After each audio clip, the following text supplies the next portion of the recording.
This is India Global. I'm Gaurie Dwivedi. Let's start the show with headlines this Monday evening. First up, Bangladesh demands former Prime Minister Sheikh Hasina's return to Bangladesh and says that they want Sheikh Hasina back for the judicial process to continue. External Affairs Minister Dr. Jaishankar to visit the United States on a 5-day official trip. It will discuss key bilateral and global issues ahead of President-elect Donald Trump's administration that begins next month. President-elect Donald Trump keen on keeping the TikTok in US. A Chinese app TikTok was expected to be banned in the US on the 19th of January, but it looks like that there could be a rethink on that. South Korea claims North Korea is preparing to send more troops to Russia. Troops and weapons, including suicide drones, to be shipped to Russia to further support the war against Ukraine, alleges Seoul's Joint Chief of Staff. And big news in Motown as Nissan and Honda announced plans to join forces. Nissan and Honda will form the world's third largest auto company by sales.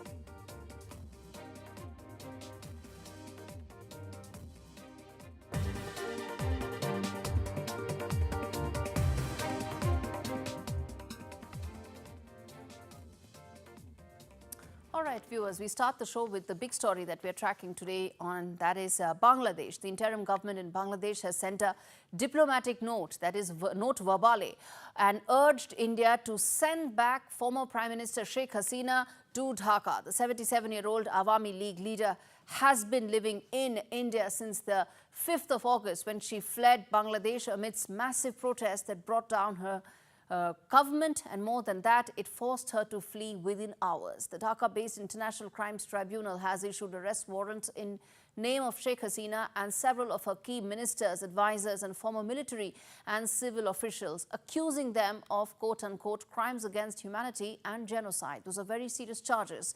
Tauheed Hossain, the foreign affairs advisor in the interim government, has told reporters and confirmed that a note verbale has been sent to the Indian government asking for her extradition.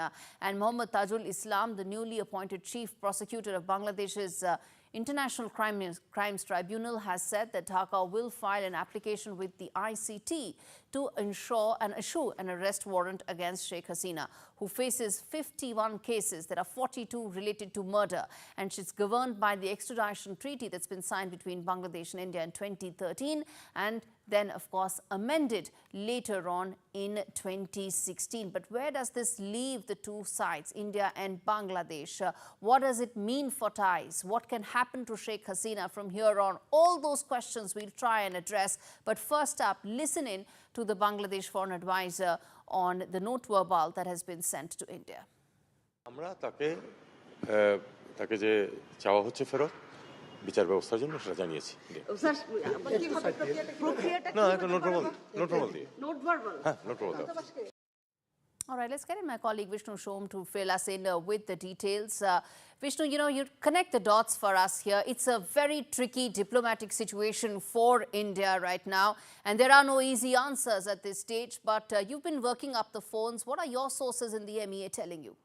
Well, the External Affairs Ministry will respond because there is an official document, a note verbal, which has been sent from Dhaka to New Delhi asking for the extradition of Sheikh Hasina, the former Prime Minister of Bangladesh, who's been in India from the 5th of August. She's been a close friend of India, so India will need to really look at whether we are okay about sending her back to Bangladesh. There is an extradition treaty of 2013 between India and Bangladesh. There are clear grounds on the basis of which she can be deported from India, extradited from India. However, there is also a clause in that, and I've read that very carefully, which says that extradition cannot be allowed for purely political motives. However, subsequent to that, there is an explainer saying that if a person is involved in violent crimes or all sorts of crimes, then in fact that political factor doesn't necessarily have to weigh. So New Delhi needs to examine this judicially. Now, what is important, and I think here's the key point, if India chooses not to send Sheikh Hasina to Bangladesh, then it really could have a detrimental impact on the overall relationship between the two countries. On the other hand, Sheikh Hasina has been a great friend of India. She's worked that India relationship. There's a strong economic relationship, people-to-people relationship, the old historical cultural relationship as well. There are visas which people in Bangladesh want. So what does Bangladesh really want at this stage? Are they going to make the Sheikh Hasina issue a showstopper in the overall relationship between India and Bangladesh, or are they willing to keep that aside and pursue the overall relationship? That's something that needs to be looked at. And from Delhi's standpoint, what are the dangers over here? If we choose to allow Sheikh Hasina to remain over here, is there a real danger that the vacuum that exists in Bangladesh may become worse and be more detrimental to the relationship with India?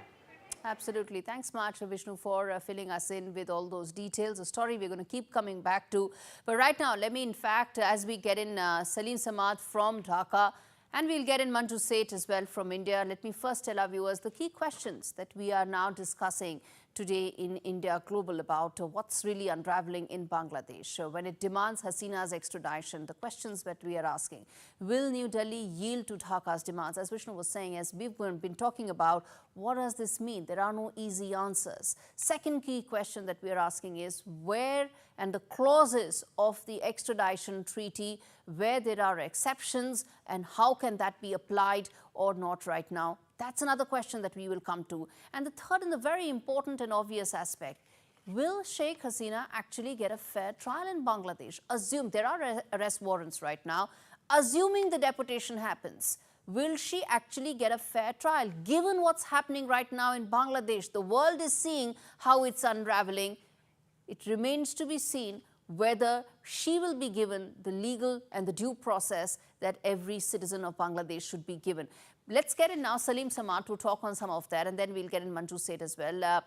Mr. Samad, thanks much for speaking to us, joining us live from Dhaka. I want to start by asking you, how critical do you think this request for extradition of Sheikh Hasina is going to be for Mohammad Yunus's government, and will it be central to its relationship with India? Thank you for having me on the show. First of all, it is very critical. It will be very, there will be no decision in the next few weeks, because Delhi will definitely have to respond to the Bangladesh request for extradition. But that's not important. The most important thing is that what you have mentioned, that whether Hasina will get a fair trial. So that is one issue. Personally, what I understand from the different government, officials especially, this is just a warm up. So there's nothing to fear. Delhi has nothing to fear about sending her immediately in this winter or after Christmas or whatever, because this is a warm up, and because Professor Yunus in one interview abroad, he mentioned that not very recently, that she would be actually tried in the ICC court in Hague. So obviously you can understand that the United Nations Human Rights Commission have already done basic homework and almost final with their investigation on the charges of crime against humanity, killing students of about 1,500 students and protesters. So that has been investigated by the United Nations Human Rights Commission, and of course they are doing not the entire year, but they're doing a sample size of 700. So obviously they will report to the UN, and that will be taken up in the ICC. So I believe they, instead of India may not hand over Hasina to Dhaka or Bangladesh right now. Maybe they will have to do it after the court starts hearing in Hague. Okay, she will be asked have to do is a very strong word, Mr. Samad. Have to do is a very strong word. And I think that is where a lot of diplomacy and a lot of geopolitics really comes into play in terms of how you really word requests. Let's get in Manju Seth on that as well. I asked this question to Salim Samad about a minute ago, which is that how central will the demand for extradition be to Mohammad Yunus's government and his perception of the India-Bangladesh relationship? And that's a question I ask you as well. I think this has, it's been spoken about right almost immediately after the Mohammed Yunus interim government took office, they have been saying that we will get her back and India should send her back, etc. And now they have apparently given a diplomatic note. But I think the extradition process, because we do have a treaty with Bangladesh, India does have a treaty with Bangladesh on extradition. And as per the agreement, I think there has to be a whole legal process to be followed. And there are certain caveats there and certain conditions which have to be met for a bilateral extradition. And there are some exceptions as well. So all the legal requirements have to be met. And if they were meant, what I read was that they're talking about the International Criminal Panel in Bangladesh, but maybe if it's the ICC, the International Criminal Court in The Hague, then that has a different. If that is the court, then that will be a different procedure altogether. Yes. But again, all legal aspects, all evidence, everything has to be followed before any such request is considered. And that's a question. Okay, then let me ask you this. You know, Manju said, let me start with you and then I get in Salim Samad, which is that, you know, this is not an easy choice for New Delhi. At one end, you of course want a diplomatic relationship, which is really seeing a nadir right now to sort of recover to its previous time in terms of the India-Bangladesh relationship. And at the same time, Sheikh Hasina has been a very close ally of India so many years. So, you know, so to say, for want of a better phrase, how do you go about throwing your closest ally out of the bus, so to say, you know, for want of a better phrase? So it's not an easy choice for India, is it?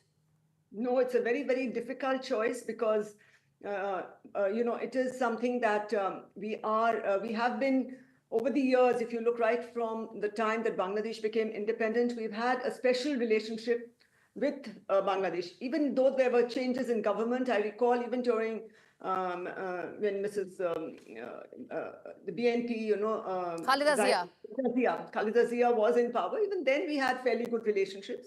Of course, there has been a little up and down throughout, but with the Sheikh Hasina government, it has been a special relationship, given that her father was, you know, very, very closely interlinked or interconnected with India, and so was she. She was in India, as a matter of fact, when the entire family was killed. Yes. And she has been a friend. They've, you know, addressed our concerns regarding terrorists in Bangladesh, and they've helped us with that. So I think she has been a trusted friend, and we cannot abandon her. So it's a very difficult choice. But if there are legal sort of requirements, we don't know how it's going to pan out. We don't know how the government will react to that. It's going to be a very difficult situation for us. And I think we should not abandon our friends. My personal view is, but legal requirements sometimes might compel us to do so. But if there is some exception and exemption, I think Delhi would look at that. India would look at that also. And whether all due process and due evidences have been... Let me then flip the question and ask this to Salim Samad, which is that, you know, just like it is a tough diplomatic position right now for India because of difficult choices, it's not an easy choice for Bangladesh as well. How much of the political capital the government and Mohammed Yunus wants to invest in Sheikh Hasina as compared to investing that in rebuilding the India-Bangladesh relationship?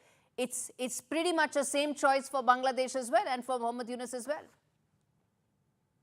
Thank you. Investment, when you talk about investment, it is very important that that India, Sheikh Hasina, as you have said, is an ally of India or Delhi or the BJP government. She is a spent fuel.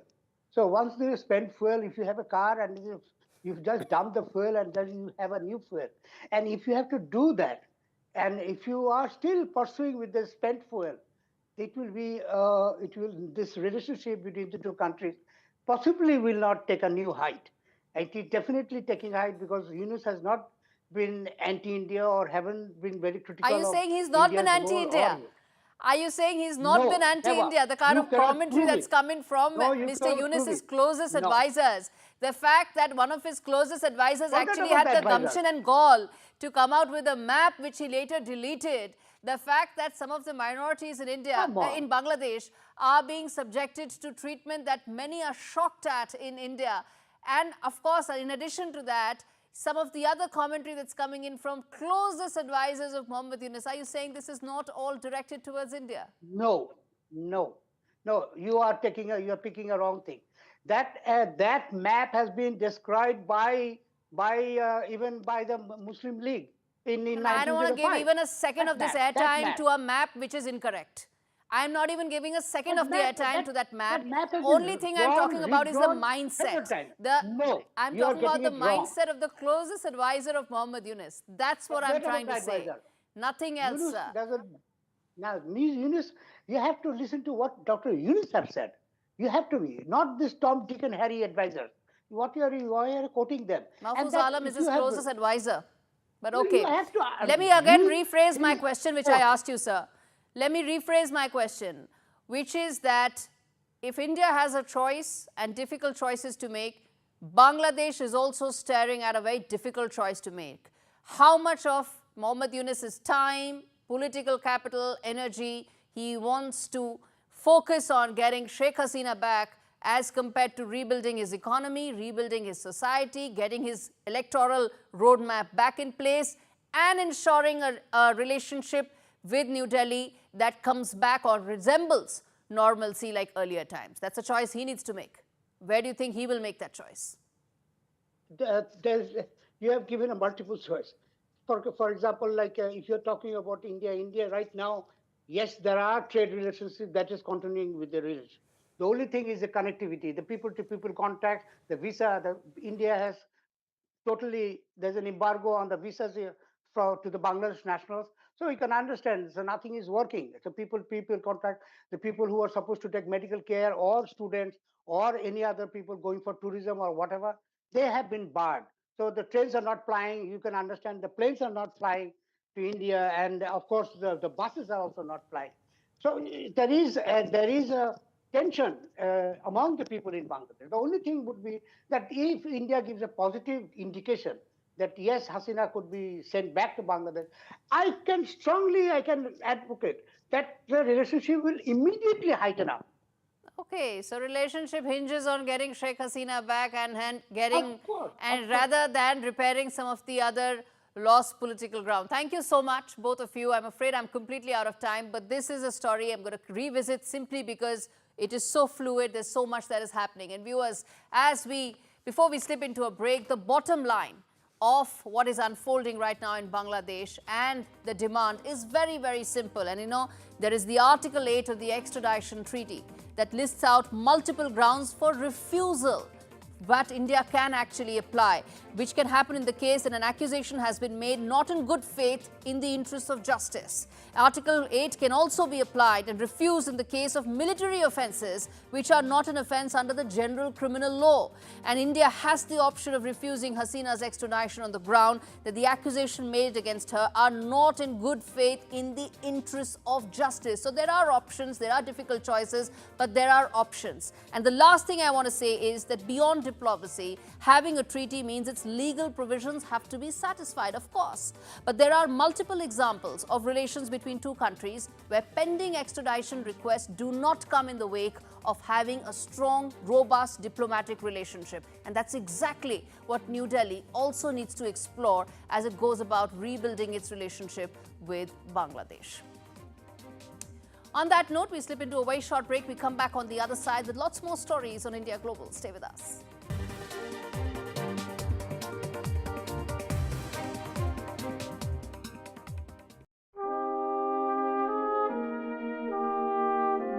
Dan's Christmas Day will be spent huddled on a pavement.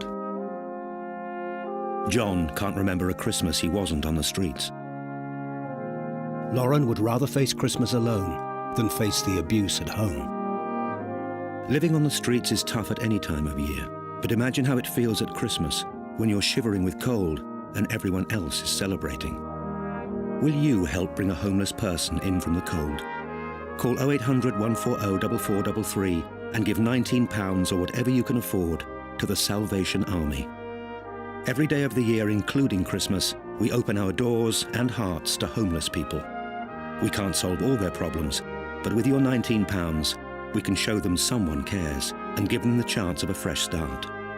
So please, think of those facing the bleakest of Christmases and call 0800 140 4433 today. Thank you. There once was a tree lovingly made to look real, yet looking real wasn't enough. It wanted to be real. One night it wondered, where are my roots? and an answer came. Your roots will grow within the hearts of those around you as you create very real memories. And for the first time, the tree felt real joy. Shop Boxing Day deals at balsamhill.co.uk. I urgently need to ask for your help on behalf of animals at risk right now. With the pandemic came a surge in pet ownership. And sadly, we're now seeing a serious rise in neglect, cruelty and abuse. Our services are being stretched to the limit. To make matters worse, our costs are soaring too. But we refuse to let animals suffer. So please, act now to help rescue the growing number of animals who've never needed us more. Please call or text the number on screen now to give £2 a month to the RSPCA. In one of the toughest times we have ever experienced, your gift will make all the difference to animals. You could help provide more life-saving treatment, food, shelter, and the loving care that many have never known. We know there are millions of you who, like us, care deeply and won't stand by while animals are suffering. We have to reach those trapped in a life of abuse and neglect before it's too late. Because for many, the RSPCA is their only hope. But we can only come to the rescue with the support of people like you.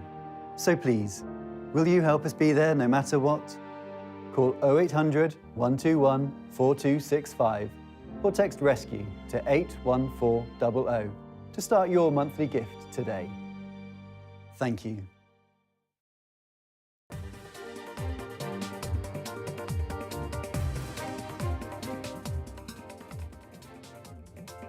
Welcome back. You're watching India Global. We now turn our attention to what's happening in Myanmar, where the rebel army group, which is the Arakan Army, has struck yet another heavy blow to the military junta. The group has announced that it has completely captured the military's Western Regional Command in the Rakhine State, and the attack on Friday marks the second time in 5 months that a regional military command has fallen to ethnic rebels.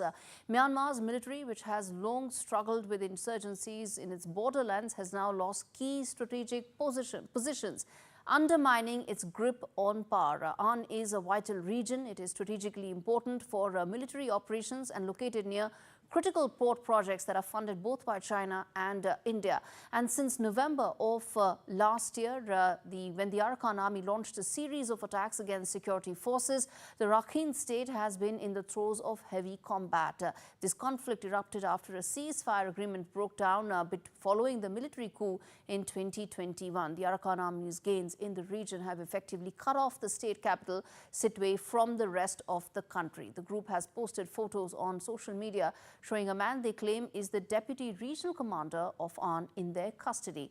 The latest development in Rakhine follows a series of military setbacks for Myanmar's junta. Last August, in fact, the Myanmar National Democratic Alliance Army captured the northeastern command in Shan State, marking the first time the military had lost control of a regional command in decades. The United Nations has issued a dire warning about the situation in this region, where ongoing fighting is driving the region towards what many say is economic collapse.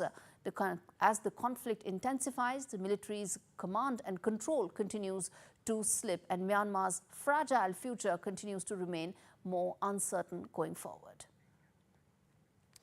Okay, shifting focus now to probably the biggest story in the world of business coming in today, which is that Japanese auto giants Honda and Nissan have announced and they've agreed to launch talks on a merger that is seen as a bid to catch up with Chinese rivals and, of course, Tesla as far as the EV opportunity is concerned. And the JV will form the world's third largest automaker by sales as the industry undergoes a dramatic transformation in its transition towards EVs and, of course, those self-driving technology, which is why so many auto companies now need to shape up, or technology will make them obsolete. The two companies said they had signed a memorandum of understanding on Monday, and that the smaller Nissan Alliance member, that is Mitsubishi Motors, has also agreed to join the talks on integrating their businesses. We've got Mugdha Mishra joining us to decode this for us. She's NDTV's auto editor.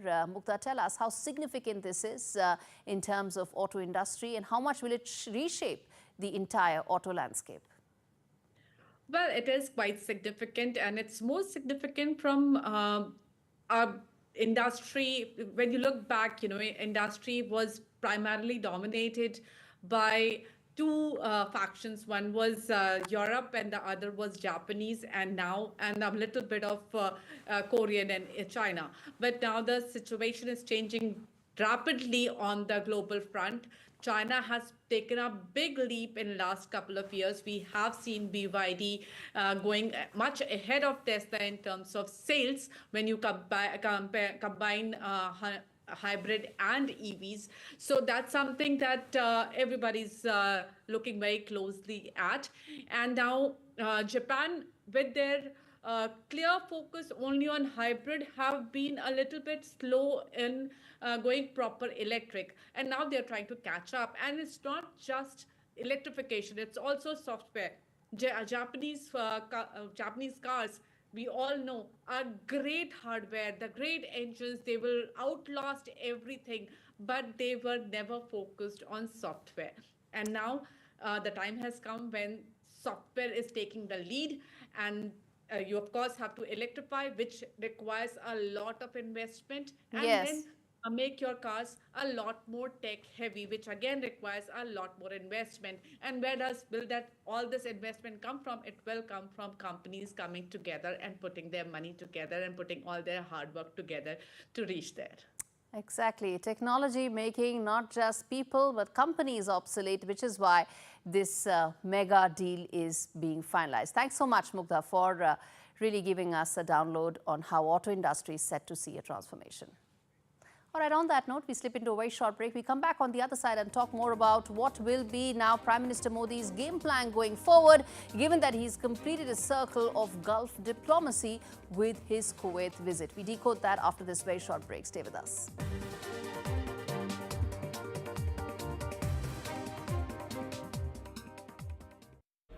Save up to £220 on your home insurance. He's just used Confused. JustUsedConfused.com.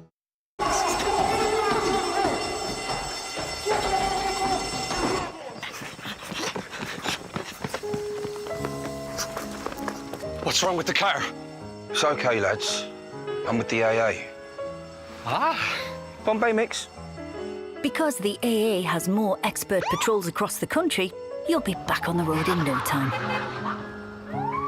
No wonder more people choose the AA. Join today.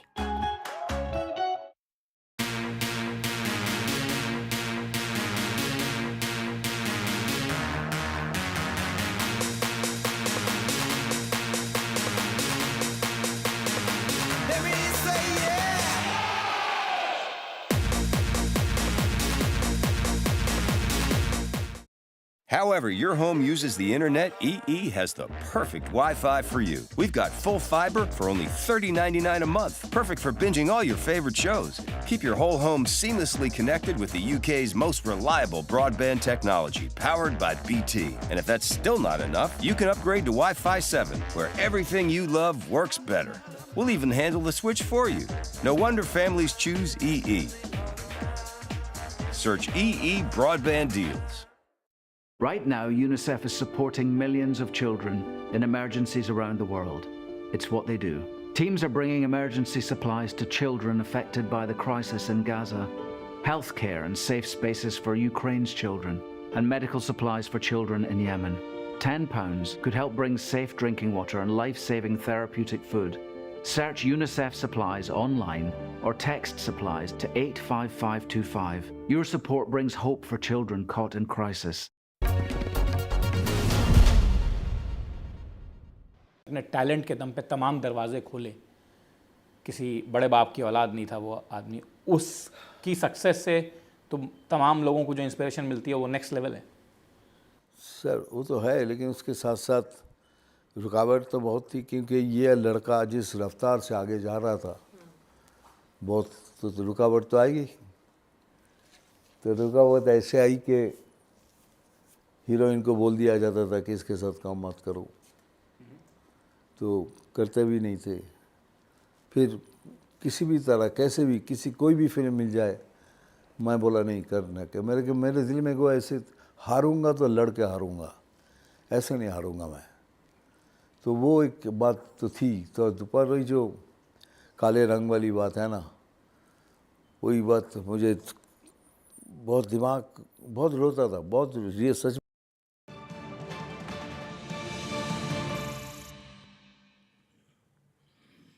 Welcome back. This is India Global. We turn our attention now to India's Gulf diplomacy after Prime Minister Modi and Kuwait's Emir Sheikh held their first bilateral meeting on Sunday. The two countries elevated their relationship to a strategic partnership and signaled that trade and defense cooperation would form the key pillar of their ties. This came in on the day that Kuwait conferred its highest order to Prime Minister Modi for his role in strengthening the relations between the two countries.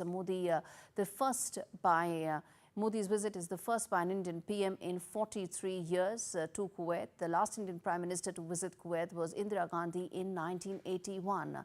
Prime Minister Modi was accompanied by External Affairs Minister Dr. Jaishankar and National Security Advisor Ajit Doval. At their delegation-level talks, the two Prime Ministers discussed a roadmap to strengthen the strategic partnership in diverse areas, including trade, investment, energy, defense, security, health, education, technology, as well as people-to-people ties.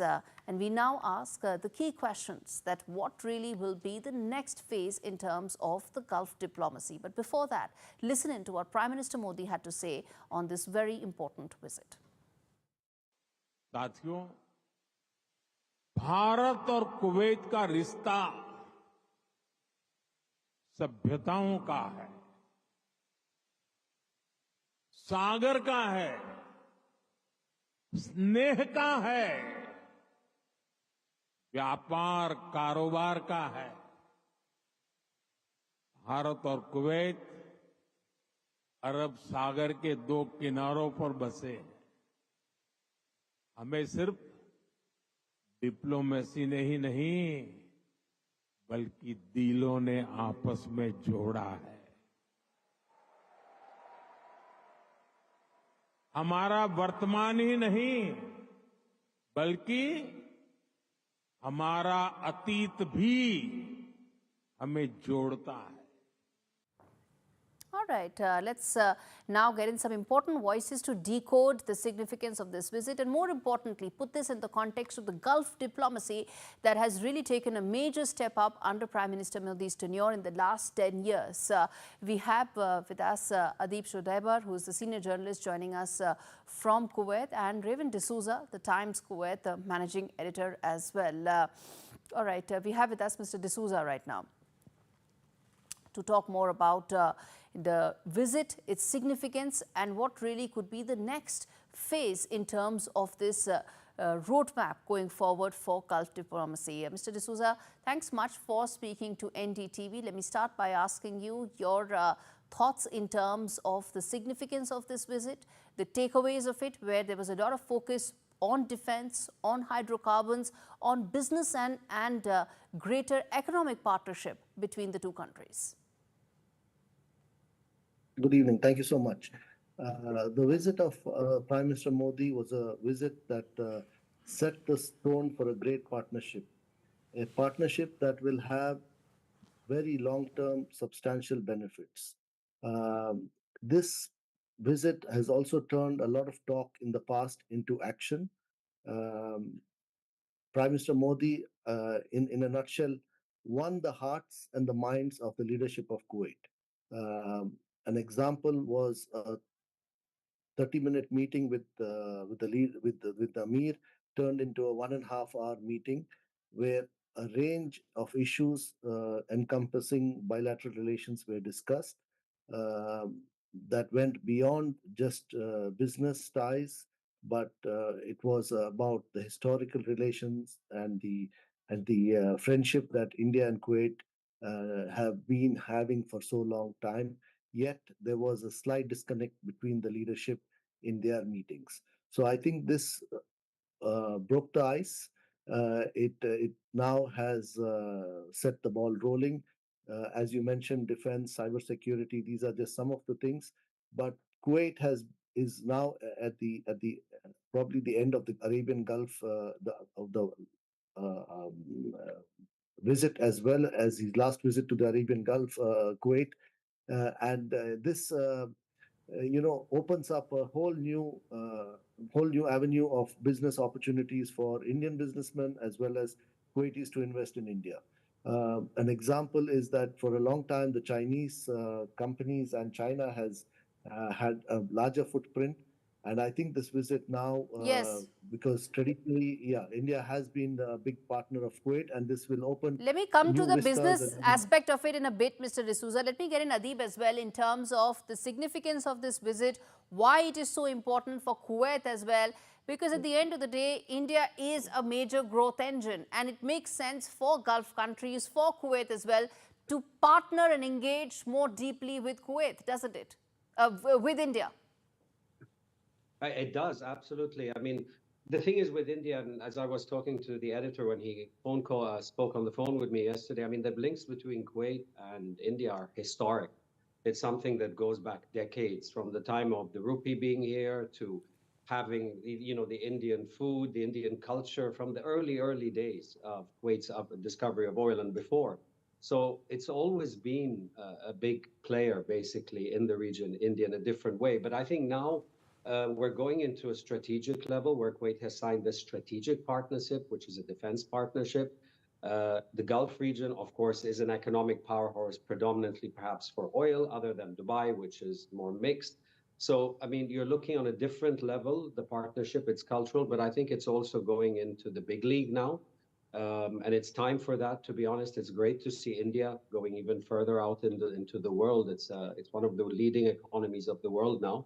So, yes, definitely, there is a change in the game, and the strategic partnership, definitely. And I think looking at the vision of 2035 Kuwait, which is the Solar Alliance as well, getting Kuwait into more green energy. I think Yes. India will be able to help a lot with that, because like the airports in India are all covered with solar panels. India has a lot of experience with that side of In things. fact, So, that's an yeah. area I wanted to talk about in detail in terms of the significance of Kuwait being part of the International Solar Alliance, the role that India can play in terms of the solar energy and the solar energy roadmap for Kuwait, and maybe for the entire GCC as well. Mr. Adib. I think that's a very good idea. I always feel we should do much more with solar, because basically our climates are very similar in a lot more, not all the parts of India, not when you go up further north, of course, but generally we do have a lot of sun. As you do, so do we. So I think it makes so much sense. Solar panels are very easy, known technology. It's nothing brand new. And it's something that can be adapted fairly quickly and easily, to start with, to deal with these greenhouse effects we're talking about and climate change. It is one good way we can start. Yes, I hope that moves forward as well. And Mr. D'Souza, then let me ask you this in terms of the opportunities that you think could probably stand out from a business point of view. Kuwait is on the threshold of big mega projects to be announced in the coming years as part of their 2035 vision. I think Indian companies can do well. Prime Minister mentioned green energy. He also mentioned the infrastructure development, and I think the potential is limitless. And it really is, let's say, the decision of the top leadership who have been very acceptable to this idea of bringing more Indians and more Indian companies. Anyway, we are the closest to Kuwait. If you see geographically from the west to the east, India is the closest. They are our extended neighborhood. Yes. So it makes complete sense for them to do business Absolutely. and trade and everything else. There are strategic interests, there are geographical opportunities and advantages. And before we wrap this up, Mr. Adib, let me ask you then about the defense partnership. That's likely to be the other cornerstone of this relationship, isn't it? It is. That is something very new. It's good. It is nice to see that you have a defense, a strategic partnership, which we have a lot with Western state nations as well. But having India in this is definitely something different, something new. And I'd love to see how that pans out. India has a lot of defense technology as well to export, and people can learn from. So yeah, there has been a lot of different things in this visit. I remember I was talking to friends the other day about the last visit, which was, I think, by Indira Gandhi, which was back in the 70s or 80s, was a long time ago. The last prime minister's visit. Of course, there have been many high-level visits since, but not to the prime minister's level. So yeah, it is historic in that way. It's been good. It's good to see India in the region. Absolutely. On that note, thank you so much, gentlemen, for speaking to me on NDTV's India Global, where we talked about Gulf diplomacy of India. And hopefully next year in 2025, we will only further strengthen on this momentum. Thanks much. And on that note, we slip into a very short break. We come back on the other side, talk more about US President-elect Donald Trump's interest in keeping TikTok alive in the US. What does it mean? Stay with us. We tell you that after this break.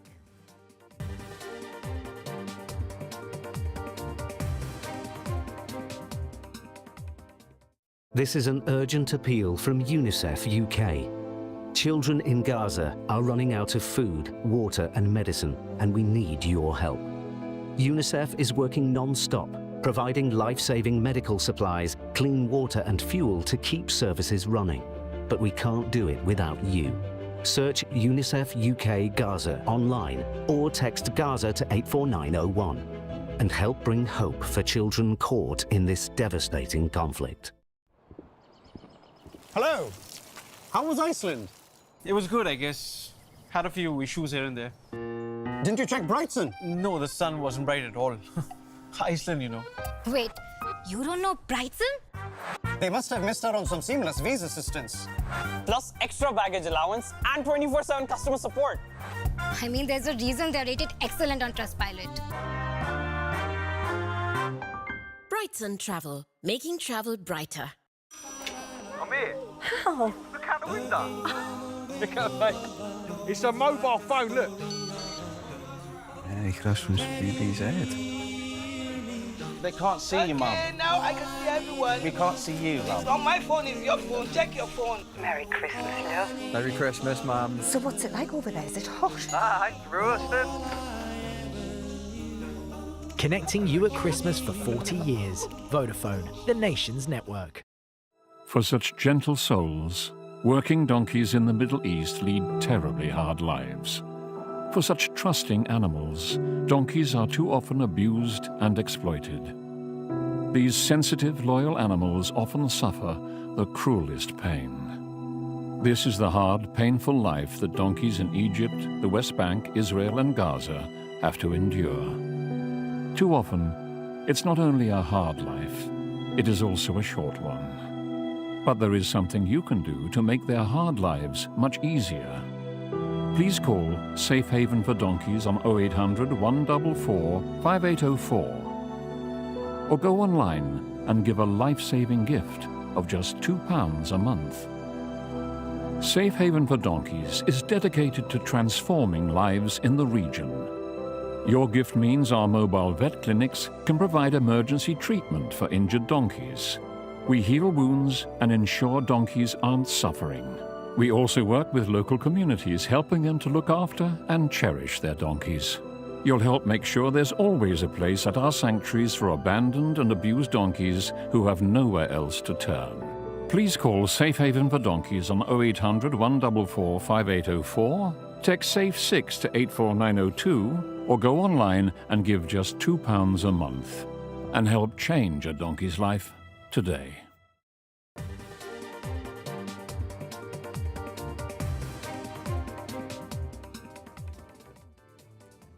This is India Global. We now turn our attention to the Trump Tracker segment on the show, where we get you the latest in the countdown to President-elect Donald Trump's administration. And the latest that's coming is that the President-elect has hinted at keeping TikTok, the Chinese very popular app, running in the US, at least for now, citing the billions of views his campaign raked up on the platform. Speaking at a news conference, President-elect said that he had a warm spot, quote unquote, for the app thanks to its role in his campaign success. TikTok's future in the US, though, remains uncertain. Back in April, the US Senate had overwhelmingly passed a law requiring ByteDance, which is the parent company, to divest the app, citing serious national security concerns, which were related to data, in fact, being collected of US citizens. The Justice Department backed that stance, calling Chinese control of the platform a potential threat, with bipartisan support from lawmakers. ByteDance is fighting back, and the Supreme Court has agreed to hear the case. But if the court rules against the company and no sale takes place, TikTok could face a ban on the 19th of January, a day before President-elect Donald Trump is set to take take over in office. In fact, despite his support for TikTok, it's now unclear how Donald Trump might undo the law and the order if it comes into being, and it comes into effect just a day before he takes office. Take a look at this soundbite, in fact, he gave about TikTok. So I'm going to have to start thinking about TikTok. I think we're going to have to start thinking.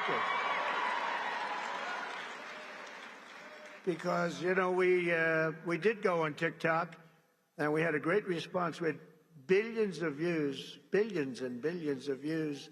They brought me a chart, and it was a record, and it was so beautiful to see. And as I looked at it, I said, maybe we got to keep this sucker around a little while, you know? Who wants to?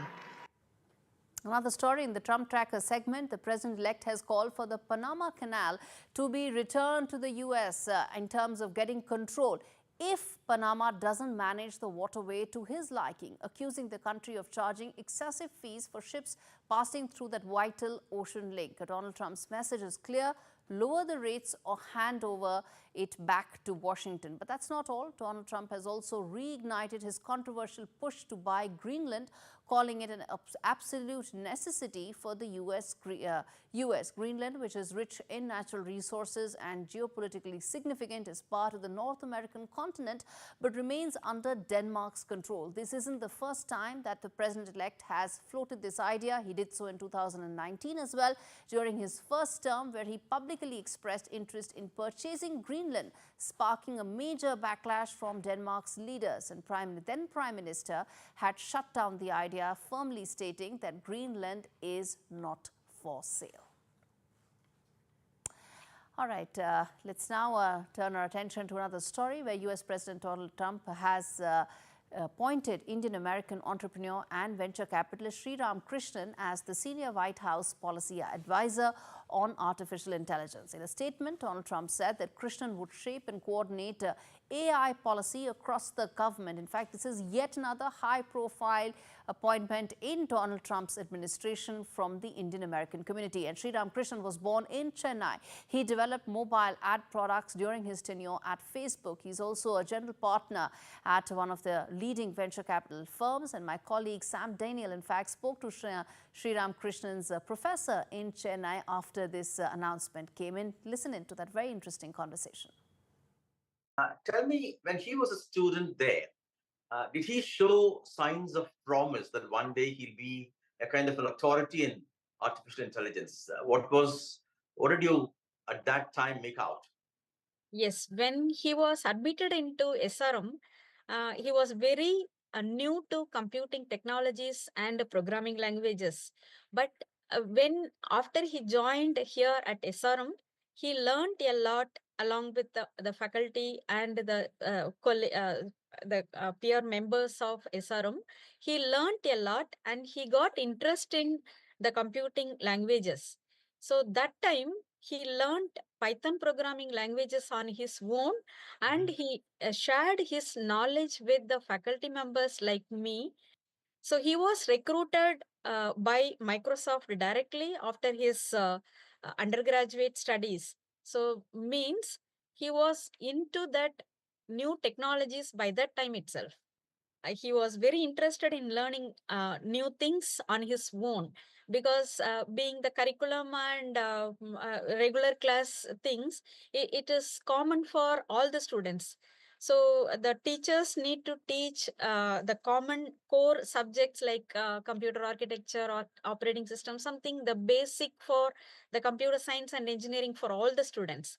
He was into the innovative kind of learning new things, new technologies on his own. Now, he joined Microsoft soon after graduating.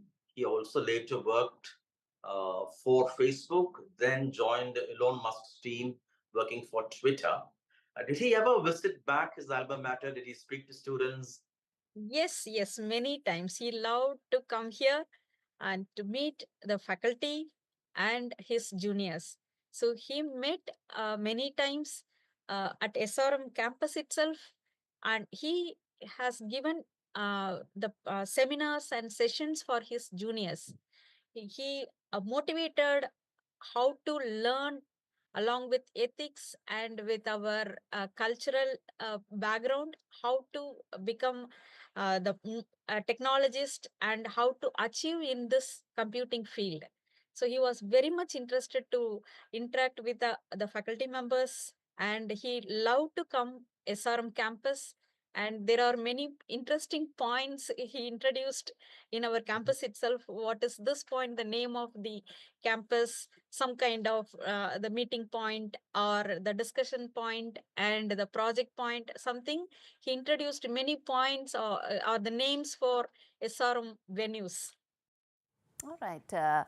Shifting focus now to a very important story where India is deploying AI in its battle against the world's worst tuberculosis epidemic, where over a quarter of all cases, unfortunately, are in India. India has invested millions in a national campaign to curb the disease, reducing its incidence by 18% since 2015. But diagnosing and treating the disease is a complex, lengthy process, and which is why now there is an Indian non-profit organization, that is Wadhwani AI, which has developed a suite of AI-powered tools to assist health workers detect undiagnosed cases, decide on treatment plans and prevent people from dropping out of treatment, most important. And working with the Indian government and the US Agency for International Development, the organization is currently piloting these tools across the country. Let's get in a representative. In fact, the CEO of Wadhwani AI, Shekhar Subramanian, joins me on the show to really understand and decode for me how technology can find solutions that medical practitioners around the world, around India, have been grappling for decades. So explain to us the significance of AI and the role it can play in terms of really becoming solutions and providing those solutions that medicine is searching answers to. Certainly, thank you. AI as a technique, AI is one of several technology-oriented techniques that can be integrated into any system, any ecosystem. Particularly with the health ecosystem, it's a very good idea to make sure that you integrate AI in a very intelligent manner into the system. So when you speak about TB, there are multiple aspects within the ecosystem in the manner in which the disease comes, it spreads, it can be controlled, and it needs to be managed. AI, as you know very well, offers what we call point solutions. It offers intervention at every stage. And the way we have analyzed and understood the problem with respect to using AI in such an ecosystem is that if you do it in multiple parts of the ecosystem, the cumulative effect will be quite significant. So I'll give you some examples. The first area is to just make sure that you can capture or catch what is popularly known as the missing million, or what is called as the individuals who we need to get into the treatment regimen. And so one of the solutions we have, and it's a very difficult one, is to capture TB patients using a cough signal. Now, there are two ways you can implement this. One is in a facility setting, which we were very successful, but to do it in a generic community setting is a complex and difficult problem. So we are working with the Government of India, the CTD, to roll this out pan-India. So this is an example where we would like to find out if a person has TB, and then if they have it, then you can move them into the cycle so that they can start getting treated. Okay. The second, which you mentioned, is what we simply call loss to follow-up. And essentially what that means is when a new patient comes in for treatment, we need to give them, say, a risk score between 0 and 100, a higher score meaning a greater propensity to not follow the medication. And if they don't follow the medication, three very adverse impacts happen. There's mortality, there's a higher cost for treatment, and there's a possibility they'll spread the disease. That's a very important point, sir. So let me just come in there, because this is important, but I also want to sort of make it in a manner that a lot of our viewers also understand, and a lot of viewers are not that savvy in terms of technology. I am not. So I'm going to just ask you simple questions in terms of how significant this is. First and foremost, in terms of your response so far, you've been dealing with Government of India, and so far, what has been the response like to this program in terms of the success, in terms of the scale, or the problems that are very unique to India that you need to find solutions to? Multiple perspectives. So the first is that we started on this mission with the Government of India before the wave of Gen AI, etc. So this is your classic AI-related problem solving. And we were with the government from 21 onwards. And the government has been a very effective partner. In other words, if we want to, our mission as an institute is to scale solutions in India. And the only way you can do that is to really be part of the entire ecosystem that actually solves problem at the ground level. And so the government of India, particularly CTD and Health, Ministry of Health, all the ministries, we work in multiple ministries, agriculture, education, health, we are present across. There are multiple things. One, there is a significant recognition that there is a possibility AI will solve problems. Then they're looking for partners who can provide them credible solutions on the ground. This is away from instances where we kind of talk about AI. The idea is we actually provide the solution that can be used. In my personal opinion, there is nothing more important in India than actually creating solutions that can be experienced and used. AI is one subject that you will learn by doing. So the more we do, the more we implement, the more we learn. And by its very construct, it will get more data. When it gets more data, it gets more intelligence. So how do you solve that conundrum? You work with the government. Indeed. They did the data collection for us. They help us reach out to all the states, etc. Yes. We bring the technology pieces. We have to integrate with their programs. We have to take the responsibility of making sure our AI is credible, it's real, it's responsible, and it's in pace with the pace at which the government can adopt it for an effective solution. You cannot just get excited. You have to work within the construct of what can actually happen in a country as diverse as India. As diverse, as large as India. I'm afraid I have to interrupt you there, Mr. Siva Subramanian. Thank you so much for talking to us about what I really hope is probably one of the most successful stories in terms of how AI can be used to solve some of the most complex problems that mankind faces. Thank you so much. I'm out of time in this conversation, but wishing you the very best in this program. And on that note, completely out of time with this edition of India Global. Thanks so much for watching.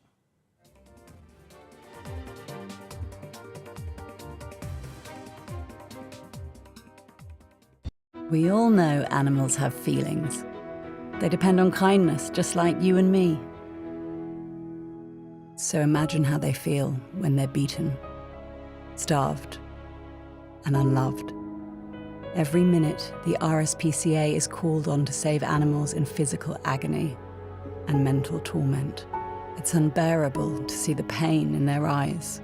We refuse to give up on them, but to rescue them from a life of fear, we urgently need animal lovers like you to donate today. Please call 0800 121 4259 or text KIND to 84902 to give £2 a month to the RSPCA. Your gift will help fund more life-saving rescues, more emergency treatment, and more gentle rehabilitation.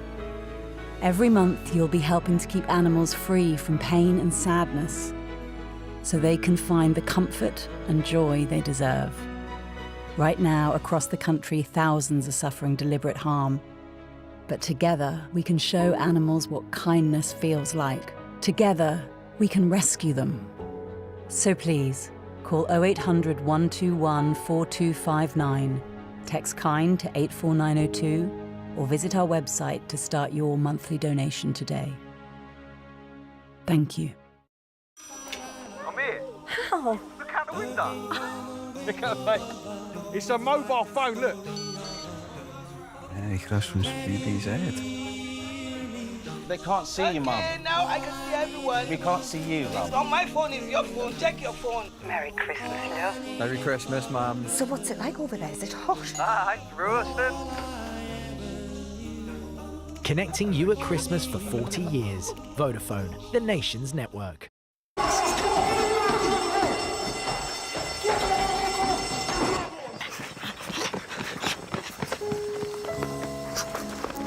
What's wrong with the car? It's okay, lads. I'm with the AA. Ah. Bombay mix. Because the AA has more expert patrols across the country, you'll be back on the road in no time. No wonder more people choose the AA. Join today. This is an urgent appeal from UNICEF UK. Conflict in Gaza is cutting off supplies of food and clean water. Thousands of children are malnourished and sick. UNICEF is working non-stop treating children like 2-year-old Lean with life-saving therapeutic food. Her story is just one of thousands. Search UNICEF UK Gaza or text Gaza to 84902 and help bring hope for children caught in this conflict.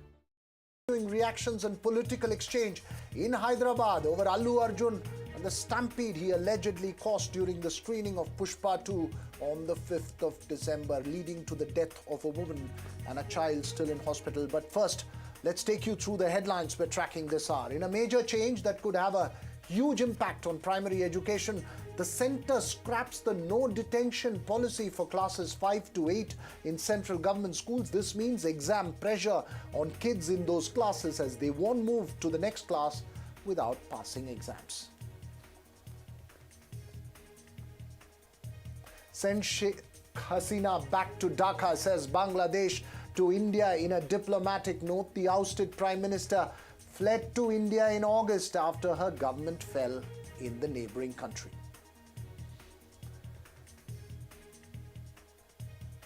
And Sriram Krishnan, the Indian-American engineer from Chennai who made it big in the US, will be senior policy advisor for artificial intelligence in President Trump's White House. Krishnan works closely with billionaire Elon Musk.